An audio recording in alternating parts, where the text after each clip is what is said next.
he obviously clearly thinks I am one of the reasons why Kamala Harris lost, which I think is crazy.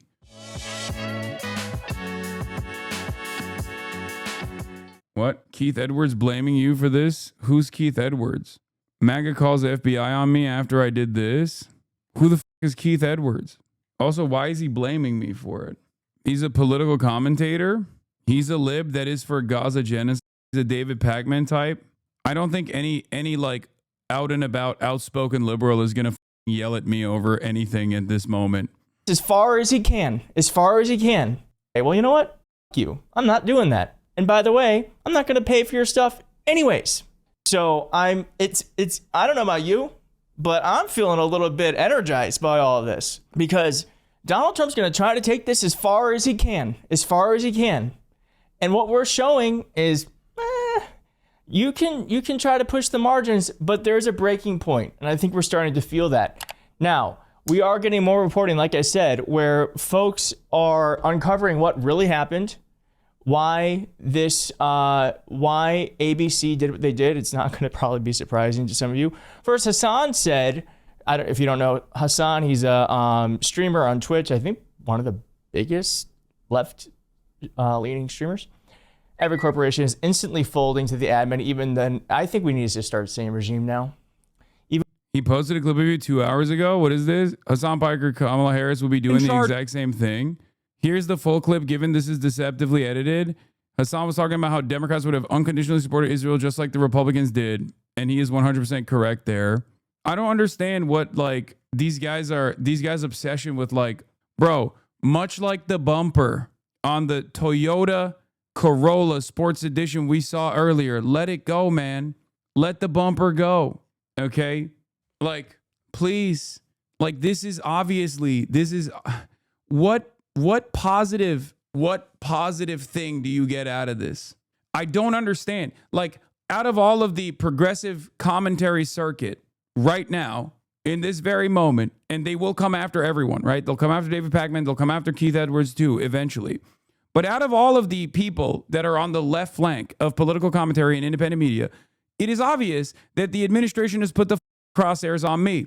So what good do you think you are doing when in this moment, instead of turning around and being like, hey, maybe we should just focus on the Trump administration doing all this shit to try and actively relitigate something that you misunderstood?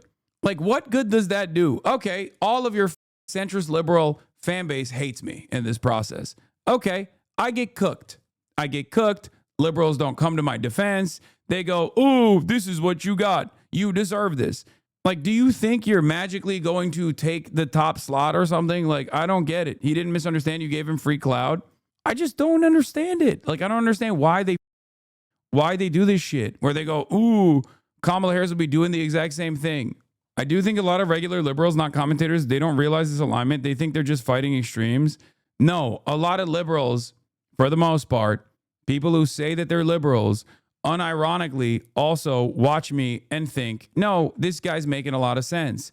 There are, however, obviously centrist liberals who are trying to present themselves as like something different, not an extremist on the left, not an extremist on the right. Many of them just exist online. They try to farm an entire audience to have a similar mindset, but it doesn't work that way. For the most part, like the average liberals, the normies, your parents and whatnot, if they are like Democrat voters, they're not going to be like, Hasan is the reason why Kamala Harris lost, because they're not that stupid. I'm just so shocked that this guy would do such a dumb thing. Democrats, Israel policy, which is part of the reason why Kamala and Biden handed the presidency over to an incompetent, is probably popping up because Ethan Klein is posting it. They're so stupid. Do not retweet this guy with 26 likes, bro. I mean, clearly on YouTube, he's popping off, considering MAGA calls FBI on me after I did this with 115,000 views. Even when it's over an utterly inoffensive joke, the admin doesn't like. Liberals need to wake up. We all have to fight back. These wealthy assholes aren't going to stand up for anything beyond their bottom line. Okay, I'm glad he's saying that on one hand. On the other hand, I don't want to push blame because we are where we are. But you are. You are. You are. You're about to.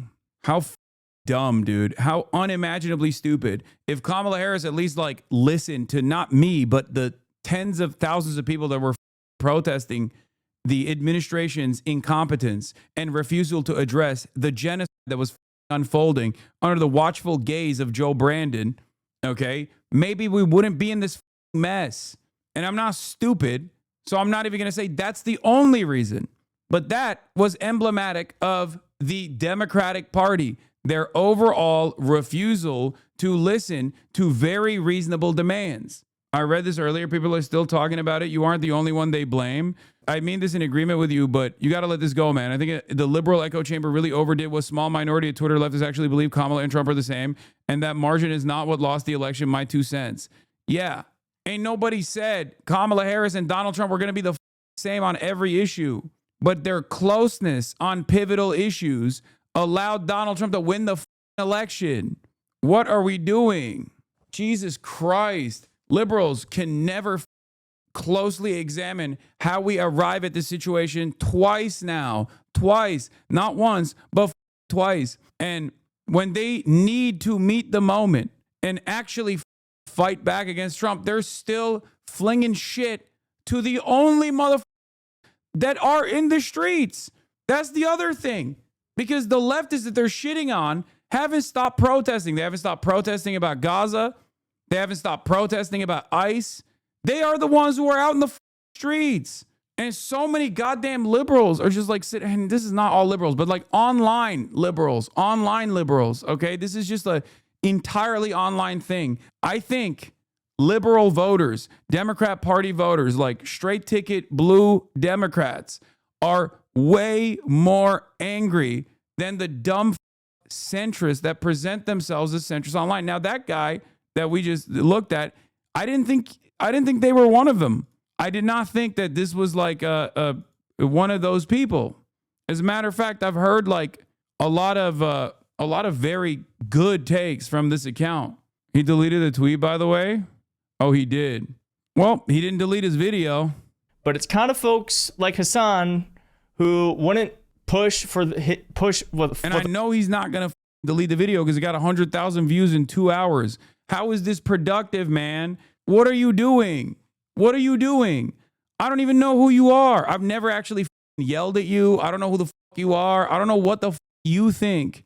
I don't know what you think you're doing. I don't know why you think this is a productive angle of attack here. Demand that the goddamn Democratic Party do something. Kamala Harris's new book hits the reader on the head with a central argument about why she lost the presidential race to Donald Trump. I didn't have enough time. Opposite of the truth-based public polling, her peak was in August and September, and her image deteriorated over time despite a massive fundraising advantage. People were wary about her connections to Biden and where she stood on the issues, and she never properly addressed their concern. Ergo, she lost at the same time that down-ballot Democrats did not. From the admin, pulled off a near complete sweep in swing states. That's the story. Democrats won down-ballot statewide races in enough swing states to have won the Electoral College despite getting swept in Pennsylvania. The winning coalition was there. Harris just didn't do what was needed to assemble it because she insisted on campaigning on vibes. And it wasn't just vibes either. It was bad vibes. Sorry, I thought it was from today. That's crazy. Why would I say that from today? Why would I say that right now? We're going to end up in the same jail cell, man. Jesus Christ. Kamala Harris lost because her policies were ass. She did not meet the moment. She didn't even recognize why she initially had tremendous popularity. The voters were looking for an alternative. They were excited. They were excited about who she might be. Okay? But then she showed everybody that she was just Joe Brandon, but younger. She said it herself. Yeah. The polls narrowed after Harris switched her message from change to Biden 2.0 continuity. She said, no daylight between me and Biden. Her appearance on The View was a flashpoint. It wasn't just a leftist baking her. There weren't enough leftists to make up for. There weren't enough third-party voters to make up for the election, man. If you combined all of the third-party votes and handed them to Kamala Harris, which, again, is not even a appropriate metric because you are supposed to earn those votes. You're not supposed to get those votes, okay? You are not entitled to those votes. It's a democracy. What are we talking about? But even in that false construct, she still would have lost. God forbid we examine why. All of this stuff shows me that the Democrats, or at least the voters, or at least the consultant class, chooses not to learn any messages, any lessons from the past mistakes. We did this in 2016. We accidentally lucked in 2020, and then we did it all over again in 2024. For me, one of the most instructive moments, there was a couple moments that I always go back to in the election that you guys remember. That you were here, you probably saw it. You saw how my attitude changed. DNC final night, refusal to have a single Palestinian speak at the DNC, basically saying they're cut out. They're cut out from the equation. And then the cherry on top was the lethal military. I'm going to have the most lethal military. I was like, you're a Democrat. What are you saying? Not even me getting kicked out. That doesn't matter. That's irrelevant. Okay. The fact that I was there was already shocking enough. But another incredibly revealing moment for me was when they pumped, and I know Central Committee knows exactly what I'm talking about, when they pumped $30 million into television ads in the state of Pennsylvania. Okay? They put $30 million in TV ads into Pennsylvania. And it actually didn't move the needle in the direction of Kamala Harris at all. It actually hurt her chances in Pennsylvania. That was a clear-cut indication that the message was bad. It's not just about Gaza, even though Gaza played a formative role in this, but it's the inability to read the room, or the refusal, rather, to read the room that is emblematic of all the issues that are at the heart of the Democratic Party's incompetence. It is mind-boggling. God damn it, dude. And I can't believe that liberals still try to relitigate this stuff to be like, you did this. What is this? Sorry, I thought it was from today. Jesus Christ, what is media literacy? I know saying sorry is the worst thing you can do on the internet, but I'm sorry, mistakes happen. I mean, he cooked me. Like, he was trying to cook me. That's why he put it in the video too. I don't know if he used that video in his video, but like, he obviously clearly thinks I am one of the reasons why Kamala Harris lost, which I think is crazy.